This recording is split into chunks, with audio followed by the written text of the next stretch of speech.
Bien, vamos a comenzar. Ya estamos grabando.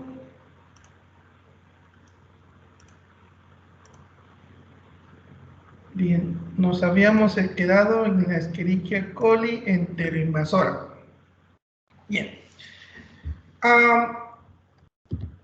Como siguiente patotipo, la Escherichia coli enteroinvasora presenta una sintomatología clínica muy parecida entre comillas, al síndrome clínico producido por Shigella. Ya habíamos hablado de que el género Shigella genéticamente está muy emparentado con, con el género Shigella, ¿no? Podemos decir entonces que son primas hermanas.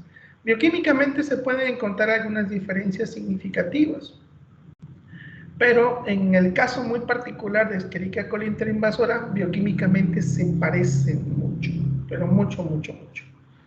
De ahí que en el caso de diarreas que pueden llegar a presentar moco en sangre, habría que considerar la posibilidad de que esa muestra pueda contener tanto especies de Shigella como especies de coli interinvasora en este caso. Una de las características clínicas de la enfermedad producida por Escherichia coli interinvasora es que, si bien es cierto que va a producir un cuadro inflamatorio, también en unos casos muy importantes va a llegar a producir una diarrea acuosa muy parecida a la que produce Escherichia coli enterotoxigénica. De hecho, no se puede distinguir desde el punto de vista clínico de Escherichia coli enterotoxigénica.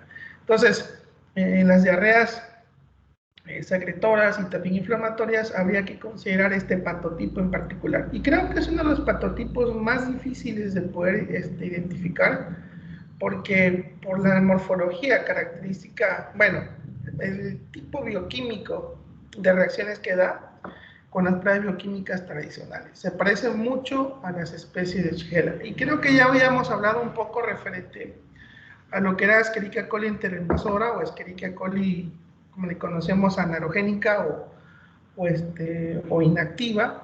Ya habíamos visto cuando vimos Shigella que el perfil bioquímico solo lo diferenciábamos por la utilización ya sea del mucato, la utilización del acetato de etilo, y incluso por la producción de indol. Pero de ahí en fuera, todo lo demás, su forma bioquímica tradicional es completamente inerte.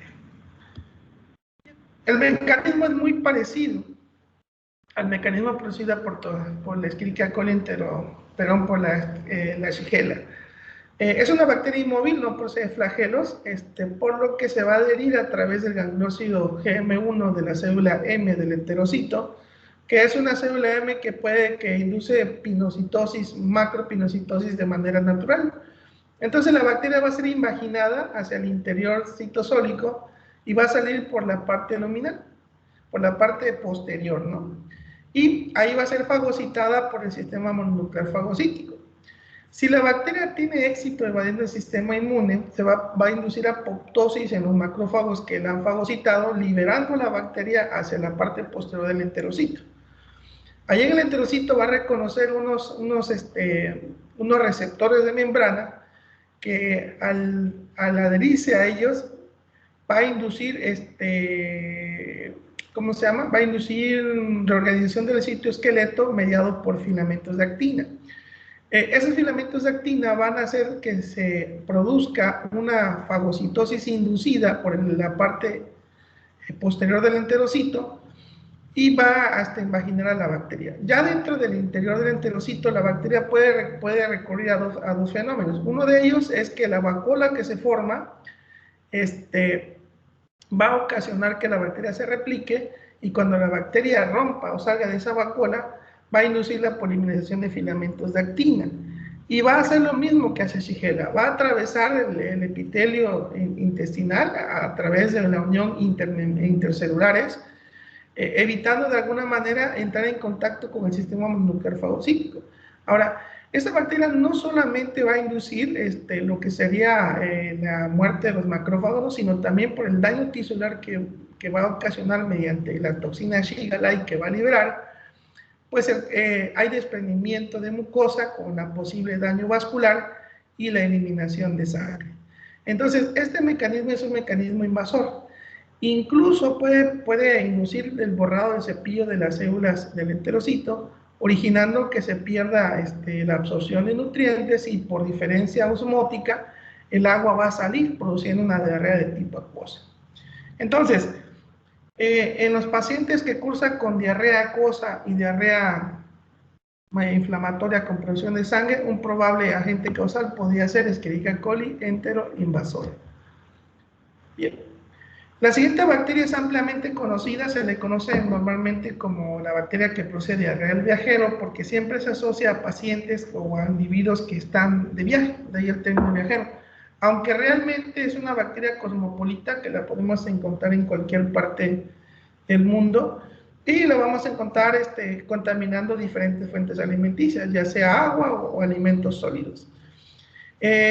La tendencia de producir diarrea tanto en niños como en personas adultas va a depender mucho de los hábitos alimenticios.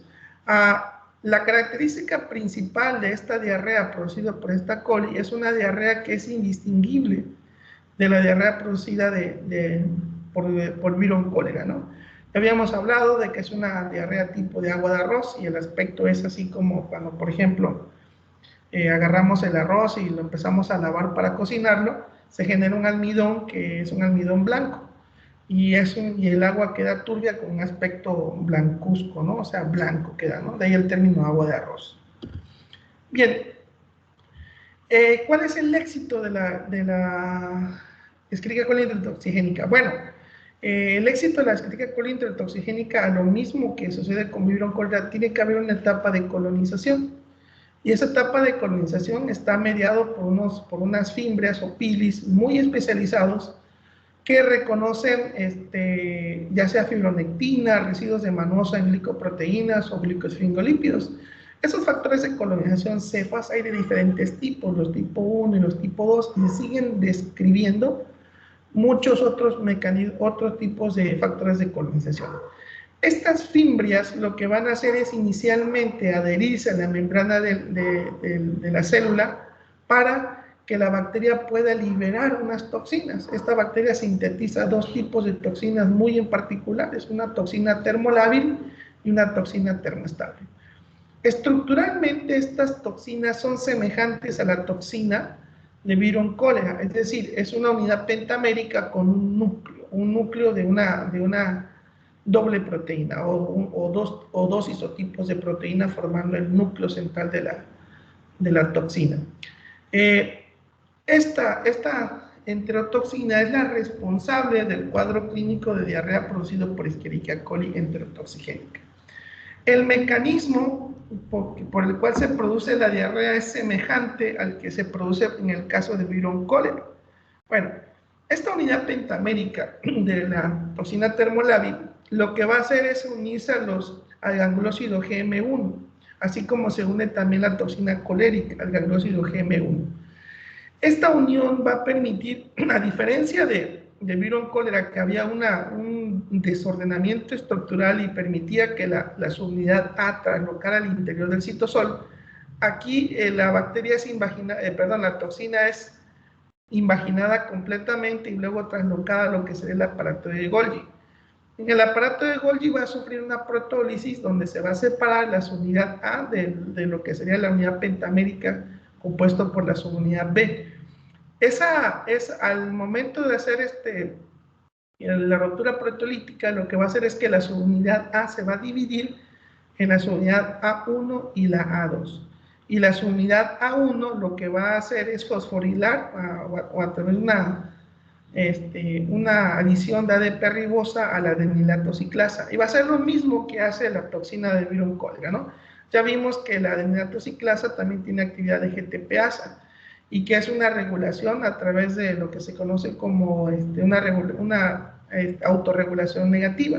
A medida que aumentan las concentraciones de ATP, esa adenilatociclasa va a romper o va a desfosforilar a lo que sería la ribosa, a la ADP ribosa, para que se pueda inhibir la síntesis de AMP cíclico. Bien, entonces una vez que la adenilatociclasa está ribosilada, Pues eso va a hacer que el AMP cíclico, perdón, el ATP se ha convertido en AMP cíclico, llegando a unas concentraciones muy altísimas. Esas concentraciones ya de AMP cíclico van a actuar sobre lo que se conoce como el receptor transmembrana de fibrosis quística, factor regulador. Y eso va a hacer que los iones sodio, Aprendió de taca-taca. potasio y bicarbonato Está salgan bueno al... el tuyo, me gusta Ya rotado. A habíamos veces me visto gusta que la rotado y acumulación rotado, de taca-taca. iones intestinal, Porque viene en otro la paquete. diferencia osmótica, hace que el agua empiece a salir al espacio luminal, ocasionando obviamente una diarrea intensa, una diarrea muy brusca. Por otro lado, la toxina termoestable, ella va a tener un receptor de membrana que es la guanilato ciclasa. Esa guanilato ciclasa va a hacer que ese complejo ingrese al citosol y va a actuar directamente sobre el GTP para producir GMP cíclico. Y ese GMP cíclico va a fosforilar una proteína conocida como proteína quinasa 2 o proteína quinasa A, que va a actuar nuevamente sobre el canal regulador transmembranal de fibrosis quística y lo que va a hacer es nuevamente la salida de los iones, ocasionando un aumento de presión osmótica en el lumen intestinal y originando nuevamente la salida del agua. Entonces, este mecanismo es muy parecido, con la diferencia desde el punto de vista de cómo actúa la toxina colérica, vamos a decir que tiene una actuación directa, porque hay una translocación directamente con una desconformación.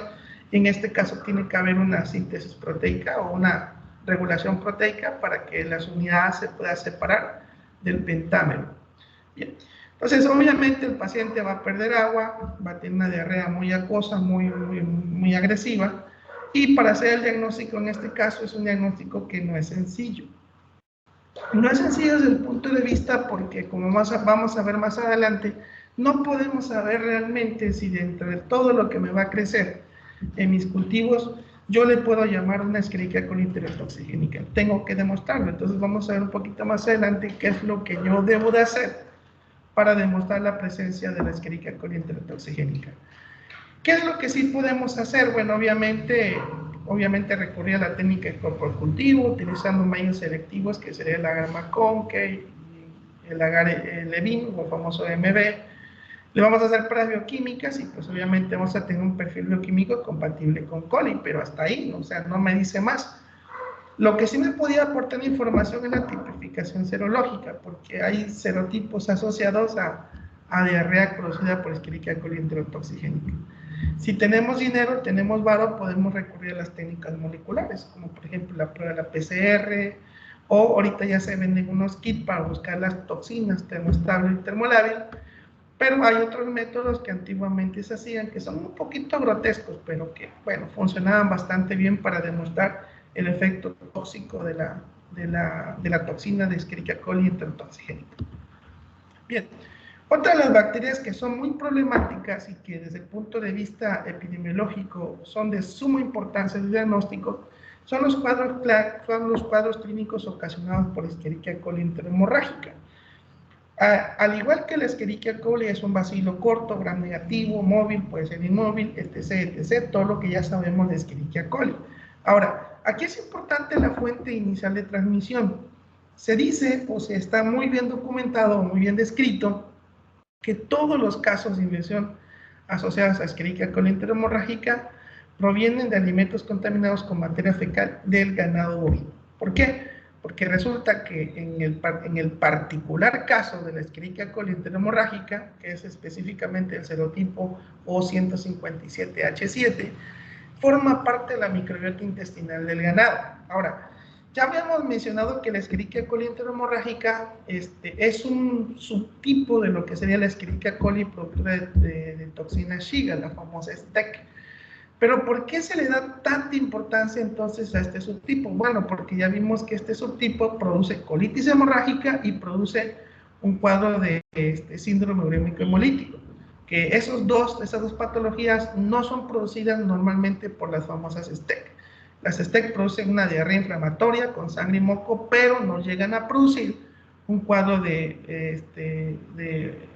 síndrome urémico hemolítico ni una colitis hemorrágica como tal, ¿no? Como ocurre en el caso de las personas que se enferman al consumir alimentos contaminados. ¿Alguien va a preguntar algo?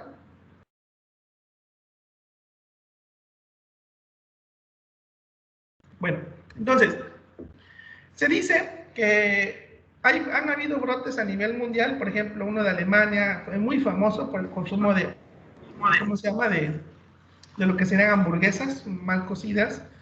En Inglaterra hubo un brote muy interesante de lo que serían productos cárnicos, contaminados con materia fecal del ganado bovino. Entonces, todo lo que se sabe es que, de hecho, en Estados Unidos se ha inventado, bueno, se generó un chip conocido como, bueno, una técnica que se llama microarreglos, en la cual esos chips se utilizan para la búsqueda o control de calidad en alimentos de exportación. Que lo que se busca es que todos los alimentos que van a salir de Estados Unidos, por ejemplo, a países que requieren el consumo de carne de exportación, ellos garantizan mediante la búsqueda de hibridación genómica que estos alimentos no contengan rastros o trazas de genoma de la Escherichia coli enterohemorrágica. Bien, aquí en México también se lleva el control de calidad. De hecho, a mí me tocó platicar en empacadoras, como por ejemplo en lo que era Bachoco y otras, algunos supermercados como Walmart. Ellos exigen que los proveedores de alimentos puedan ellos demostrar que la carne que están vendiendo está libre de Escherichia coli enterohemorrágica. Pero ese control de calidad no se lleva normalmente, por ejemplo, en las carnicerías locales, donde tú llegas y compras tu carne de res, compras tu carne de cerdo, te vas tranquilamente a tu casa y la cocinas, ¿no? ¿Por qué en México no hay tantos casos o no se han demostrado casos de síndrome urémico hemolítico, colitis hemorrágica? Bueno, no es que no haya, sí hay casos, muy pocos casos documentados. El problema es que, como vamos a ver más adelante, para el diagnóstico de esta enfermedad se requiere de ciertos métodos muy específicos ya probados y que funcionan bastante bien, pero que no los podemos aplicar de manera rutinaria. Tengo entendido que el único lugar donde lo practican de manera rutinaria es la clínica de Mérida. Pero, por ejemplo, en otros laboratorios donde es muy poco probable que tú tengas un paciente con una condición sugestiva, ya sea de colitis hemorrágica, pues tendrías que implementar los métodos tradicionales, ¿no? Pero normalmente no se hace de rutina. ¿Cuáles son los factores de virulencia para que utilice Escherichia coli enterohemorrágica? Hay un montón. Uno de los principales es la producción de toxinas tipo Shiga-like o toxinas tipo Shiga, la famosa Shiga-like, que en algunos libros la van a encontrar como verotoxinas, porque son toxinas que actúan sobre células vero, originando muerte celular, ¿no? Hay dos tipos, la STX1 y la STX2, que no varían mucho en intensidad del cuadro clínico, pero genéticamente son diferentes. Están contenidas en un plásmido de virulencia, que es un plásmido altamente transferible, es decir, se puede transportar de una especie a otra, y también produce unas proteínas que están contenidas en una región genómica conocida como locus de borramiento del eritrocito, que es lo mismo que contiene la Escherichia coli enteropatógena. Lo primero que tiene que hacer la bacteria, obviamente, es adherirse al epitelio intestinal a través de cefas o proteínas de adhesión. Va a producir el mecanismo muy parecido al que produce Escherichia coli enteropatogénica, es decir, va a liberar toxinas que van a, ¿cómo se llama?, a favorecer la unión de acetilmina, y se va a formar lo que se conoce como peristal. El peristal, que es ese reagroramiento del citoesqueleto que hace que se forme como una cresta muy grande, y al mismo tiempo lo que es la superficie del enterocito se va borrando. Entonces, vamos a decir pues que hay dos mecanismos: borramiento del borde cepillo del enterocito y obviamente la producción de toxinas tipo Shiga. Otra cosa importante, esta bacteria es tan virulenta que se requieren pocas dosis, o sea, pocas unidades formadoras de bacterias para poder producir patología. Se requiere de entre 3.000 a 2.000 bacterias para producir la enfermedad. Bien, entonces, ¿cómo actúa? Ya habíamos mencionado que la Escherichia coli enteropatógena producía perestales y lo mismo lo va a hacer la Escherichia coli enterohemorrágica. La forma en que van a manipular el citoesqueleto es mediante la liberación de mecanismos efectores mediados por sistema de secreción tipo 3. Son esas famosas agujas proteicas que se secretan, ¿no?, hacia el enterocito sólico del enterocito, obligando a que el enterocito pueda iniciar la polimerización de actina. Pero su mecanismo efector más importante es la toxina Shigalite. La toxina Shigalite también sufre un corte proteolítico en lo que sea el aparato de Golgi y la torna en una forma activa. Esa toxina no solamente va a tener actividad sobre el endotelio, sino que también tiene una actividad de inhibición del sistema inmune. Ahora, la toxina puede reconocer diferentes glicoproteínas de membrana. Dentro de una de las más importantes es ¿dónde está? Bueno, es la proteína GB3, que está presente en células renales, que está presente en vasos sanguíneos, que está presente incluso en los eritrocitos, originando que se adhiera e induzca obviamente daño tisular, inhibiendo la síntesis de proteínas y en los casos induciendo apoptosis en las células del sistema mononuclear fagocítico. Esta toxina puede atravesar lo que sería el enterocito completamente y diseminarse a través de los vasos sanguíneos y puede llegar a células distantes. Por eso cuando habíamos hablado del síndrome urémico hemolítico, en estos casos, cuando el paciente está colonizado o se sospecha que tiene colitis hemorrágica, no se debería implementar un tratamiento antimicrobiano que vaya dirigido contra síntesis de pared celular. Se podría iniciar un tratamiento antimicrobiano que vaya contra, por ejemplo, contra que tenga un efecto bacteriostático, pero que no induzca un daño de pared celular, porque esta toxina es una toxina que está contenida en la pared celular de la Escherichia coli. El cuadro clínico normalmente tiene de 1 a 8 días de periodo de incubación desde que se ingieren los alimentos hasta que, digamos, la carga bacteriana empieza a ser importante en el intestino. Ahora, hay individuos que pueden presentar un cuadro completamente asintomático hasta que genera un cuadro ya de diarrea acuosa inicialmente que puede, digamos, traslocar o convertirse violentamente en una diarrea sanguinolenta, pero una diarrea con sangre abundante. Todos los pacientes refieren que los primeros síntomas de la diarrea es un dolor, cólicos abdominales, ¿no? Cólicos fuertes en el estómago, con evacuaciones diarreicas que pueden ser de hasta 4 o 5 veces al día. La diarrea comienza inicialmente no sanguinolenta, o sea, una diarrea acuosa, pero que después de iniciar las evacuaciones líquidas se puede tornar sanguinolenta. Es un periodo que oscila entre 1 a 2 días de evolución. Los pacientes pueden llegar a presentar vómito y algo interesante en este caso es que esta bacteria no induce un proceso pirogénico, es decir, no hay fiebre. Si hay una ligera elevación de la temperatura, pero realmente no hay una fiebre superior a los 38. Vamos a decir que hay una probable febrícula, ¿no? Y es lo interesante.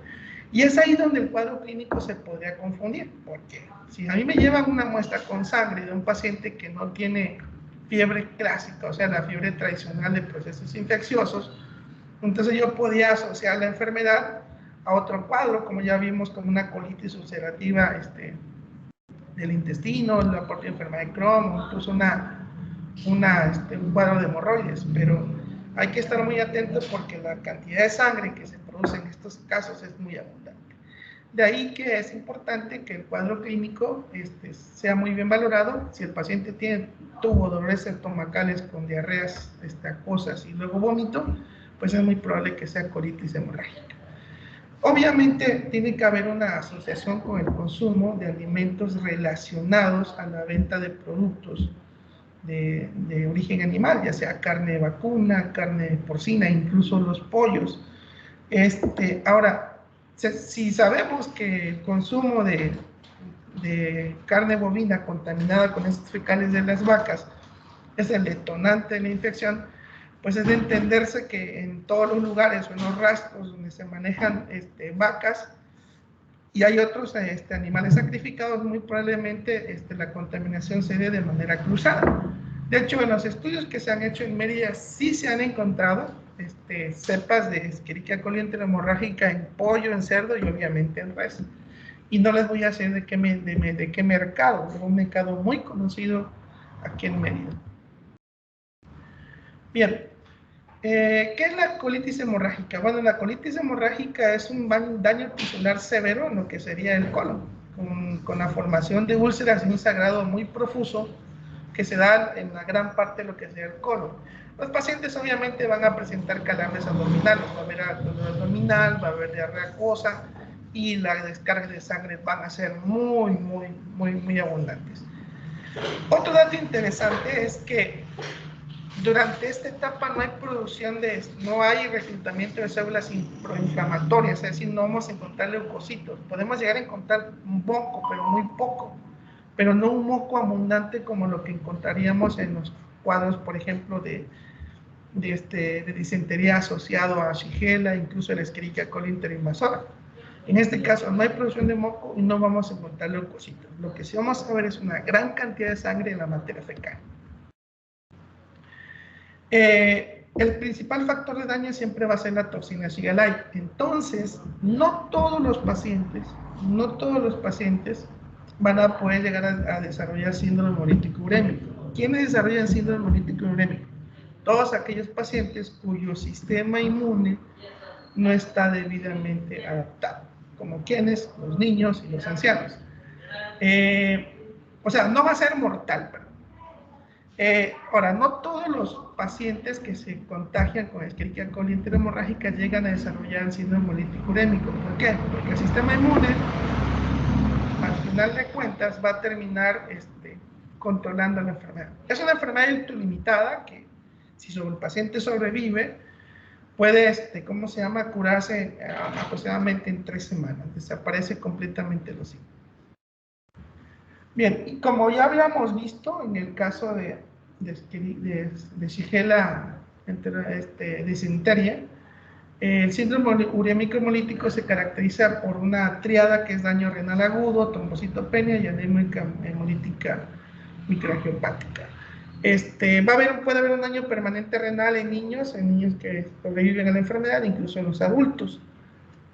Okay, entonces, ¿cuál es el mecanismo? Resulta que la toxina Shiga va a reconocer ese receptor GB3, que es un receptor presente en eritrocitos, incluso en células del cerebro, en el sistema vascular, y ahí va a inducir daño tisular mediado o, pues obviamente, inhibiendo la síntesis de proteína. Síntesis de proteína que son esenciales en la regulación del ciclo celular o en la regulación más bien de los mecanismos bioquímicos de las células.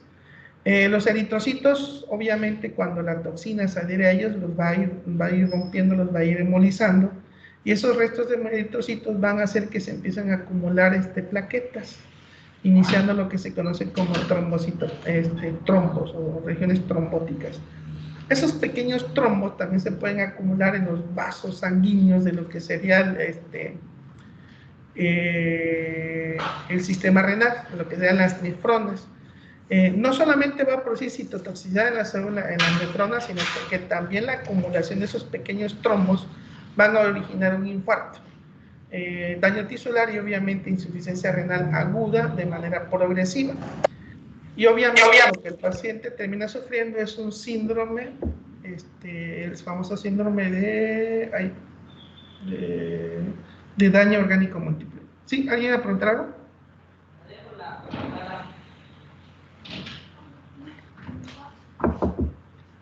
Bien.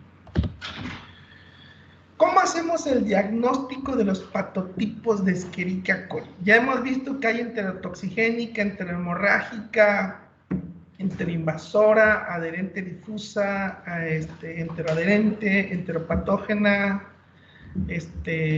y la nueva que es la adherente invasora, ¿no?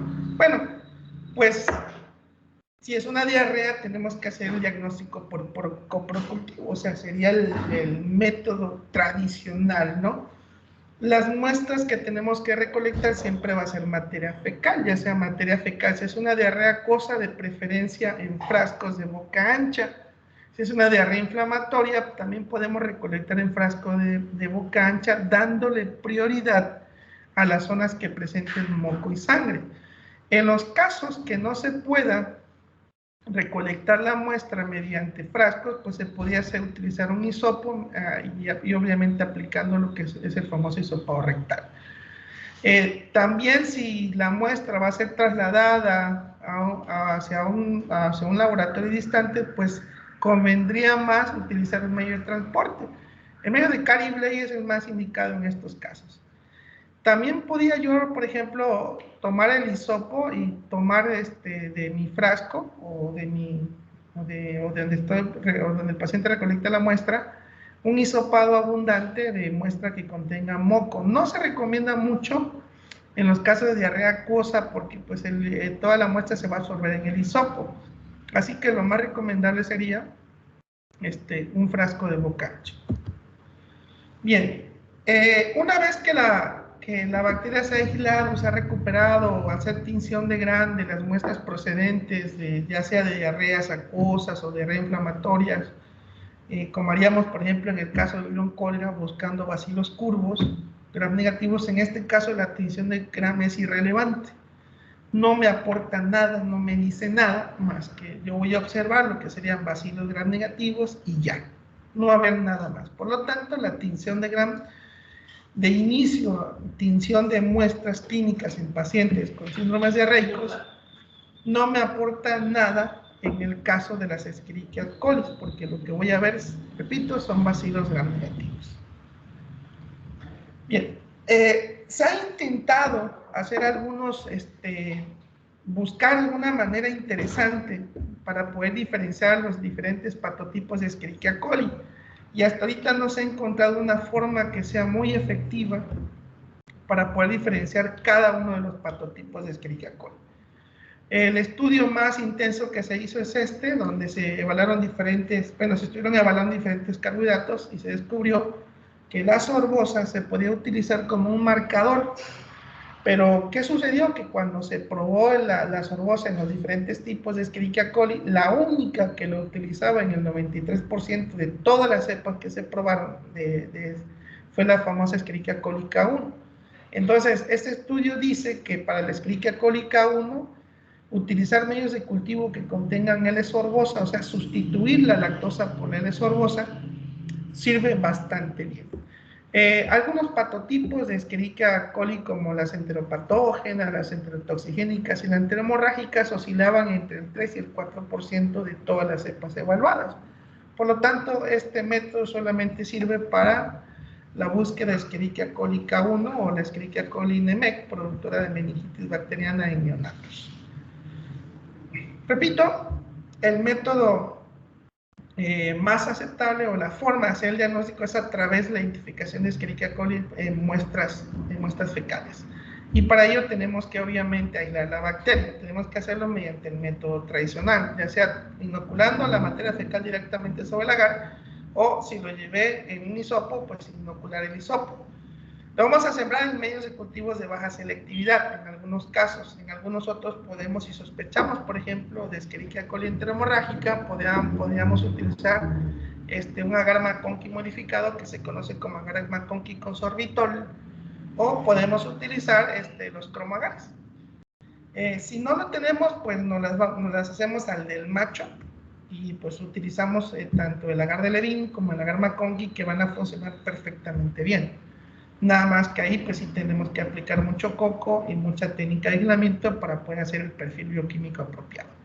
La idea del coprocultivo es, como siempre es, o sea, el dogma principal es obtener colonias completamente aisladas para que yo pueda hacer un test bioquímico a cada colonia. Bueno, se sospecha, se dice que debemos de testear en los casos de diarrea producido por Escherichia coli, debemos de testear al menos 5 colonias diferentes.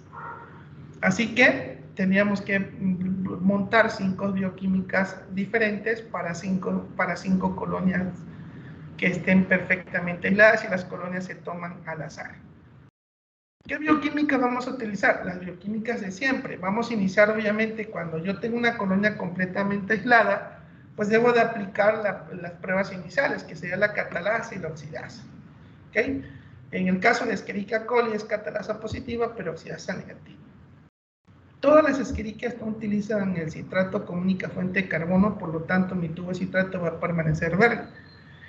Todas las Escherichia coli no producen ureasa, por lo tanto no va a haber un viraje de color en mi tubo de urea.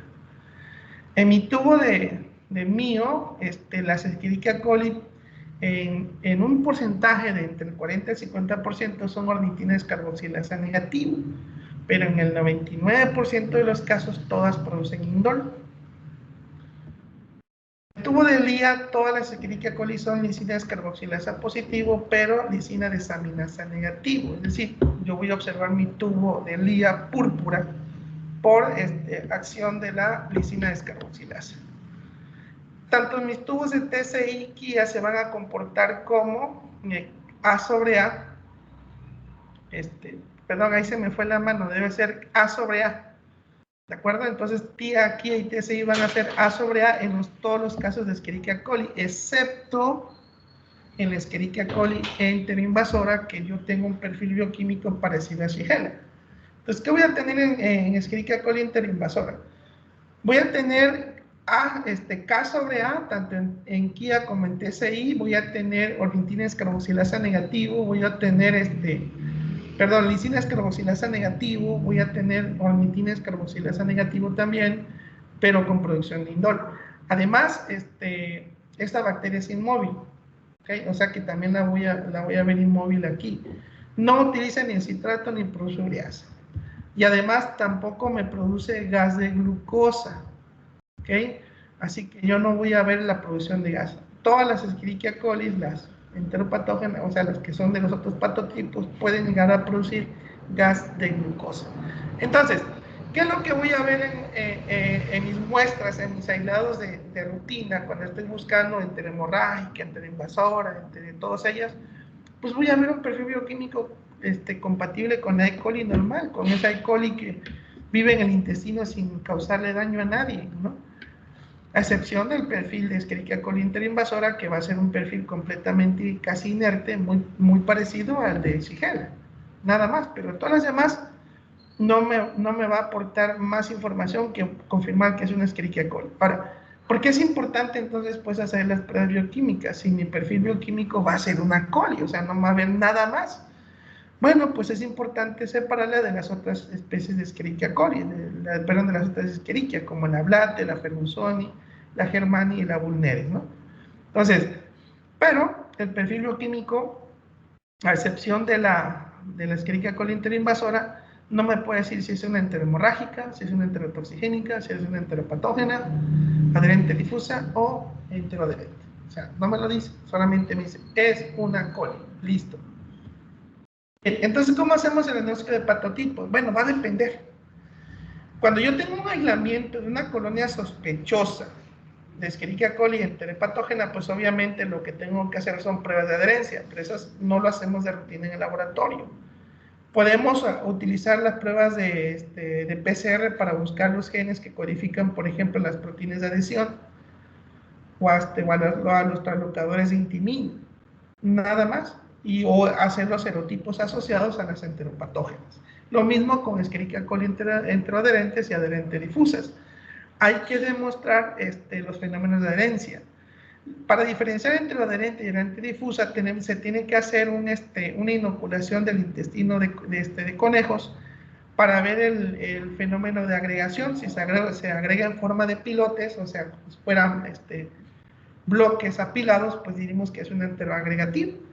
Y si la agregación que ocurre es una agregación difusa, o sea, que no tiene un comportamiento bien estricto, decimos que es una adherente difusa. En esos casos. En el caso de la enterotoxigénica, podemos hacer serotipificación, como yo les comentaba, la búsqueda también de las toxinas, en el caso de la Escherichia coli enterohemorrágica, o hacer un cultivo, que es lo que vamos a ver ahorita, los cultivos para la búsqueda de Escherichia coli enterohemorrágica. En el caso de las Escherichia coli enterotoxigénicas, pues son igual. Se puede hacer lo que se conoce como enlaza ligada de conejo, que ya habíamos visto que se agarra el conejo, Se le hace una cirugía, se expone lo que es el intestino delgado, se le inocula un cultivo en caldo de la Escherichia coli y lo que se hace es que se ligan, digamos, extremos para evitar lo que sería el tránsito normal. Y ahí se deja el conejo anestesiado, con el intestino expuesto, obviamente en una campana de flujo laminar. Y si el conejo empieza a acumular líquido en las primeras 3 horas, decimos entonces que hay la presencia de la toxina termolábil o termostable. Y ya con eso decimos, es enterotoxigénica y listo, ¿no?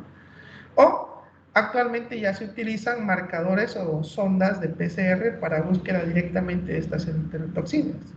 Entonces, ahorita ya la tecnología ha variado mucho. También hay pruebas de ELISA, pruebas de quimioluminiscencia para la búsqueda directa de las enterotoxinas.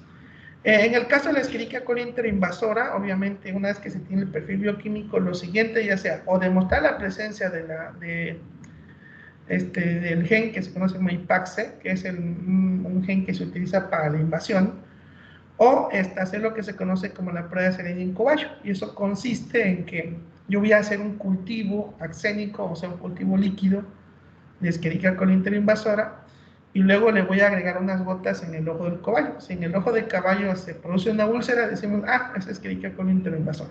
O, obviamente, si se produce invasión en lo que son las células tipo ELA, pues también lo damos como positivo. Aunque el perfil bioquímico sea muy sugestivo, técnicamente se tiene que demostrar que está la presencia ya sea de la toxina Shiga o del gen IPA, que es el encargado de la invasión y colonización de la Escherichia coli enteroinvasora. Bien, ¿cómo hacemos pues? La única que podemos trabajar y que se podría implementar en los laboratorios de manera rutinaria, si así se pudiese, es el diagnóstico de Escherichia coli del serotipo O157H7. Ya habíamos mencionado que hay diferentes serotipos que pueden llegar a producir, ya hasta me dio hambre con diferentes serotipos de Escherichia coli de tipo 157H7 que producen colitis hemorrágica y síndrome urémico hemolítico. Entonces, lo que hacemos es que buscamos preferentemente la O157H7 porque estadísticamente es la que está más distribuida y es la que es la responsable de la mayoría de los brotes a nivel mundial, o sea, es la que vamos a encontrar con más frecuencia. Y obviamente el cuadro clínico es muy sugestivo. Una diarrea con abundante sangre, eso es candidato para la búsqueda directa de Escherichia coli enterohemorrágica. Vamos a tomar igual un frasco de boca ancha, vamos a recolectar la materia fecal, de preferencia que sea de la parte que contiene mucha sangre. Si hay moco, pues también ponemos el moco, o si es una agua líquida, la colocamos en el frasco y la llevamos al laboratorio. Es muy importante de que cuando se obtenga el diagnóstico o se confirme la presencia de Escherichia coli enterohemorrágica, habría que demostrar si presenta la toxina Shiga, porque la toxina Shiga es el determinante para que un paciente desencadene un síndrome hemolítico urémico. Entonces, vamos a hacerlo. Bueno, ¿cómo lo hacemos? Hay dos formas de hacerlo, utilizando medios de cultivo no cromogénicos y también podemos utilizar medios de cultivo cromogénicos. Ahora, las técnicas de cultivo de materia fecal son más efectivas durante la fase aguda. O sea, cuando el paciente está asintomático, cuando tiene calambres abdominales, cuando tiene diarrea y si tiene sangre, pues obviamente ya es candidato para hacer el cultivo. Podemos utilizar un agar conque, pero es un agar conque que está modificado. Es un agar conque con sorbitol, de hecho el término es SMAC. Ese agar conque con sorbitol es el recomendado para la búsqueda o para el tamizaje de las muestras clínicas sospechosas de colitis hemorrágica. ¿Que podemos buscar directamente al serotipo mediante pruebas cromatográficas? Sí, funciona muy bien, solamente que son más caros, son bastante caros, es muchísimo más caro que el cultivo tradicional. Si mi paciente, si mi Si no logro conseguir el agar sangre, el agar McConkey con sorbitol, porque pues, la verdad, les soy honesto, cuesta mucho trabajo conseguirlos. Lo otro que se podría hacer es utilizar un agar McConkey tradicional, el que todo el mundo conocemos. Y obviamente aquí es muy importante el patrón de aislamiento. Tenemos que seleccionar todas las colonias separadas que provengan de una muestra de colitis hemorrágica y inocular un caldo con sorbitol. Si no me fermenta el sorbitol, significa que es una Escherichia coli enterohemorrágica, una probable. Entonces, la fermentación del sorbitol es el primer indicativo. Por eso es que se recomienda el uso de agar McConkey con sorbitol. Se pueden utilizar métodos moleculares, métodos ya más complejos como es la separación inmunomagnética con esferas revestidas de anticuerpos O157, y lo que van a hacer son microcapturas que después se revelan a través de la edición de proteínas o por ejemplo, ¿cómo se llama? Con enzimas peroxidasas que generan una reacción de color y te indican la presencia del antígeno, o sea, en este caso el antígeno O157. Ahora, ojo, esta técnica solamente funciona con los serotipos O157.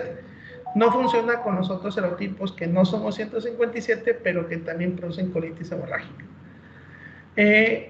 Una vez que se ha aislado la bacteria, se ha demostrado que es sorbitol negativa, lo siguiente que sigue es utilizar un antisuero específico para O157H7. Y nada más aquí cabe mencionar que dentro del serotipo 157, que es el más frecuente, el H7, hay uno que es el H negativo o H0, o sea, es una bacteria que no presenta antígeno H, y solamente el O157. Porque van a encontrar en el mercado que te van a vender solamente el serotipo O157, no te venden el O157H7, sino el O157 y aparte el H7. Entonces lo que tienes que hacer es una doble aglutinación. Primero con el O157 y luego con el H7. Si el H7 no les aglutina, no se asusten, porque pues, obviamente eso significa que esa bacteria es inmóvil, y de hecho lo deberíamos ver desde nuestro medio de mío, porque en el mío no va a aparecer móvil la bacteria. Entonces, eso es nada más como un comentario. Bien, hay otra prueba que se utiliza mucho, pero esa es una prueba que ya se hace en biopsias de tejido, que se conoce como la prueba de FAS, que es anticuerpos fluorescentes de actina o tinción fluorescente de actina. FAS de fluorescente, A de actin y S de staining, o sea, tinción fluorescente de actina. Ya, ¿se acuerdan que mencionamos de que la bacteria presenta lo que se conoce como un pedestal? O sea, tiende a formar un pedestal en lo que es la región del enterocito. Entonces ese pedestal se pone de manifiesto cuando nosotros tenimos el tejido con la tinción de FAS. Entonces, si vemos la presencia de un pedestal, o sea, como una base abajo de la Escherichia coli, entonces lo tomamos como una prueba FAS positiva. Pero también podemos utilizar otros métodos enzimáticos, como por ejemplo el método de ELISA para la búsqueda de la toxina Shiga-like, o lo siguiente, utilizar métodos cromogénicos. Y para los métodos cromogénicos, e incluso también para la utilización de agar McConkey con sorbitol, se recomienda que en pacientes que no presentan diarrea, una diarrea muy profusa, o que ya tienen un poquito de tiempo, se recomienda hacer un enriquecimiento.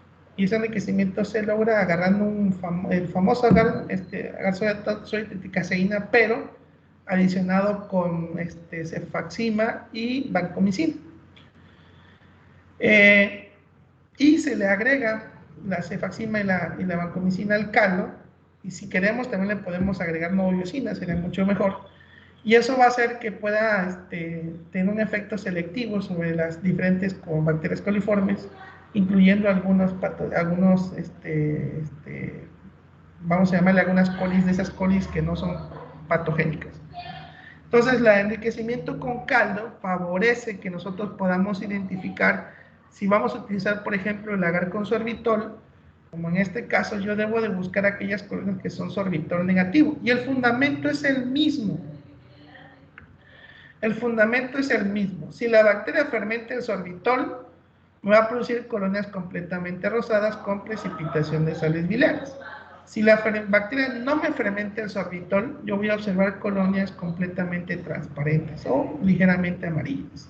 Entonces, por eso el agar McConkey con sorbitol es el más recomendado para el diagnóstico de Escherichia coli enteromorrágica. Ahora, si tengo varo, puedo comprar el famosísimo Cromagaro 157, que es un Cromagar que la verdad funciona bastante bien. De hecho, la doctora Mariel Julián de la Universidad Marista, durante, ¿qué será? Hace como unos 10 años, sí, como unos 10 años, estuvo trabajando con este Cromagar y me comentaba que ella había tenido excelentes resultados. Nada más que ella lo estaba buscando en productos cárnicos de origen porcino. Y también ella estaba buscando si esta bacteria producía diarrea en cerdos. Entonces lo estaba buscando tanto como diarrea en cerdos como contaminación en productos alimenticios. Me acuerdo que me había comentado que había tenido un excelente rendimiento muy superior cuando utilizaba el agar McConkey. Ahora, lo que pasa es que el agar McConkey con sorbitol, a veces ese color ligeramente sorbitol negativo, a veces genera muchos errores de interpretación. Y si tienes una pésima técnica de aislamiento, pues obviamente se complica más. En cambio, el cromoagar, O157 tiene la ventaja de que es la producción de unos colores muy intensos, unos colores bastante diferenciados, que aunque haya muy pocas colonias en la muestra y aunque tengas un pésimo aislamiento, por coloración vas a poder diferenciar si la bacteria tiene o no, pero si la muestra tiene o no tiene Escherichia coli enteromorrágica del serotipo O157H7. Bien, la formulación no se dice qué contiene, se dice que es un agar normal, tiene extracto de levadura, que ya ven que las enterobacterias no son exigentes, tiene una mezcla cromogénica en la cual tiene peptonas. Ahora, algunos investigadores han mejorado un poquito la formulación de este medio. Ellos de manera por separada le han agregado la cefaxima, la vancomicina, incluso la novobiosina, para hacer este medio ya selectivo, un poquito más selectivo, y le sumamos además la parte cromogénica, pues funciona excelentemente bien. Pero obviamente eso encarece el producto, encarece la técnica, y no por eso muchos la podrían aplicar, digamos, de manera rutinaria en sus laboratorios. ¿Cómo vería yo entonces las colonias de Escherichia coli enteromorrágica en un cromoagar? Bueno, todas las colonias de coli normales o cualquier otro coliforme la vamos a ver con unos cromógenos verdes. ¿Okay? La vamos a ver de este color, de color azul, perdón. Y la C. coli o 157H7 la vamos a ver de color rosa malva o malta. Entonces, todas esas colonias rosadas son sospechosas de Escherichia coli o 157. Los proteos van a aparecer de forma blanca o amarronada en la placa de cromoagar. Bien.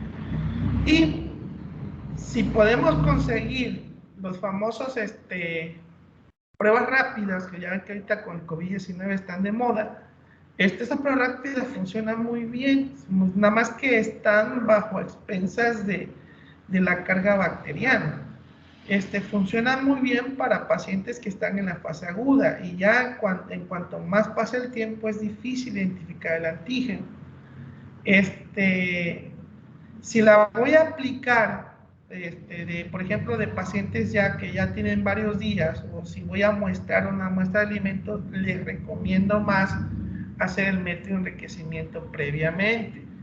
Y ya después del cultivo que yo obtenga con el enriquecimiento, ya puedo utilizar la cromatografía sin ningún problema y me debe de dar excelentes resultados.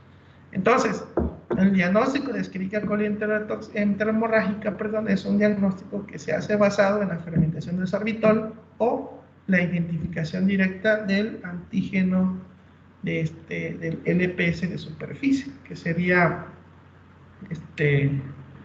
¿cómo se llama? El LPS, ¿no? El antígeno somático, el O. Y con esto terminaríamos toda la parte de lo que son bacterias causantes de diarrea, de gastroenteritis. ¿Alguna pregunta?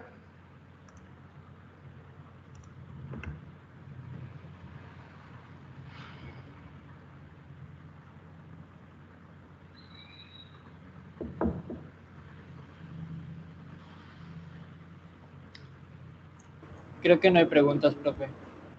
¿Cómo? Creo que no hay preguntas. No hay preguntas, ok. Bien, bueno, como les comentaba, necesitamos evaluar esta parte. Ahorita me voy a poner a subir todas las diapos de este tema y el examen se queda para el siguiente lunes. Igual van a ser aproximadamente entre 30 a 40 preguntas, no sé, todavía no lo he decidido.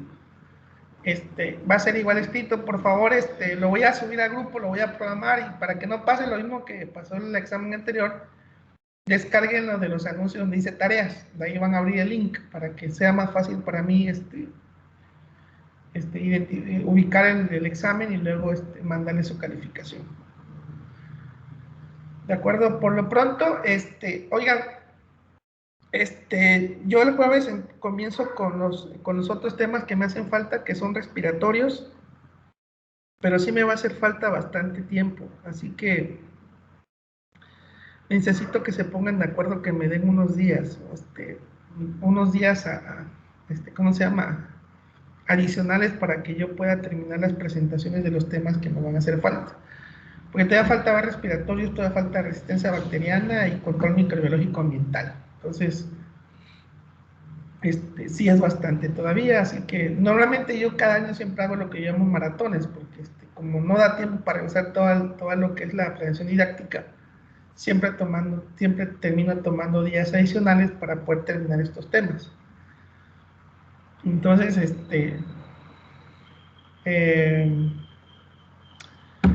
vamos a tener que tomar días adicionales, chequen sus horarios y díganme en qué día. Necesito al menos unos 3 días de 3 horas para poder terminar completamente todos los temas que hacen falta. Así que pónganse de acuerdo y ya el próximo jueves me dicen qué onda con los temas que van a estar pendientes. ¿De acuerdo? El último examen va a ser un examen en binas, o sea, también nada más que les voy a agrupar por orden de lista. Así les voy a agrupar en binas para que puedan presentar el último examen. Solamente les voy a evaluar lo que va a ser la última parte que vamos a ver. O sea, se supone que es la evaluación de producto, pero como es un toneladas de información, les voy a evaluar solamente los últimos temas que vamos a revisar. Y es un caso clínico que yo les voy a enviar a ustedes por binas y ustedes lo van a resolver como ustedes lo consideren. Es válido utilizar el internet, es válido utilizar todas las herramientas que ustedes puedan tener acceso para resolverlo. Va a ser un tiempo de 1h30 que también les voy a acceder. Nada más que esos casos clínicos me los van a enviar de manera directa, personal, a mi WhatsApp para que yo lo descargue y yo les dé la retroalimentación a más tardar en 2 días hábiles. Y eso es bien importante. Entonces, ténganlo en mente, les voy a agrupar en binas por orden de lista y yo les envío un caso clínico a cada quien. O sea, va a ser un caso clínico para cada uno. ¿Estamos de acuerdo? ¿No podríamos elegir nuestras binas, profe? ¿Y si se arma el relajo?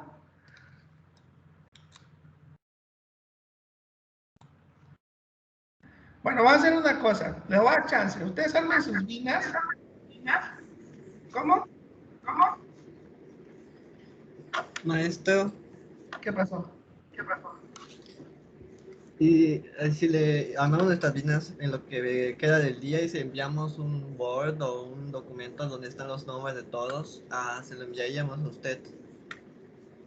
Sí, compartan, mándenmelo. Por ejemplo, ¿a quién puse de jefe de grupo? No me acuerdo de eso. Bueno, vamos a enseñárselo a Schubert. A ver, Schubert, tú te vas a encargar de recolectar las binas y cuando ya estén todas, me las mandas por privado en WhatsApp, en un documento en Word. ¿De acuerdo? Sí, está bien, maestro, se lo envío en Word. Entonces, lo más pronto posible, igual, por favor, Schubert, te encargo que se pongan de acuerdo y me digan, ¿sabes qué, maestro? Podemos tal día. Yo los únicos días que no puedo, la verdad, Bueno, tengo libre el martes por la tarde, de hecho de 3 en adelante. Tengo libre, bueno, ahorita vienen las posiciones prácticas. Tengo libre el jueves por la tarde, y obviamente sábados y domingos. Así que ustedes decidirán. Nada más necesito 3 días de 3 horas para que yo pueda terminar con todo lo que hace falta. Porque de esa parte es lo que les voy a evaluar la evaluación de producto, que es un caso, resolución de caso clínico, y va a ser en vidas. ¿Estamos de acuerdo? Entonces, Sí, profe. lo que está diciendo es para la evaluación de producto, las vinas. Sí, las vidas. Ok, más tarde mañana le envío el documento con los nombres de todas las vinas y los integrantes. Perfecto. Sale bien. Y dense por enterado todo, luego no vaya a salir Hiroshi con que el PRI robó más. Si Hiroshi se queda sin mina, pues es muy su Deje de estar aquí levantándome Ah, falta. bueno, vaya, Hasta hasta que escuché estás que pasó el conectado. elotero, No más digo. Hasta que estás conectado, muchacho. O si no te dormiste, no te escapaste, no te Lo fuiste. esencial es invisible para los ojos, profe. Hay que leer un poquito el principito. Sale, vale, entonces nos vemos el jueves, muchachos, con el siguiente tema. Hasta luego, profe. Buenas tardes. Bueno, Nos vemos, acuérdense, profesora. Buenas tardes. sí, acuérdense que el examen para el lunes en el hora de clase, ahorita empiezo a subir las diapositivas de toda la unidad 2, ¿sale?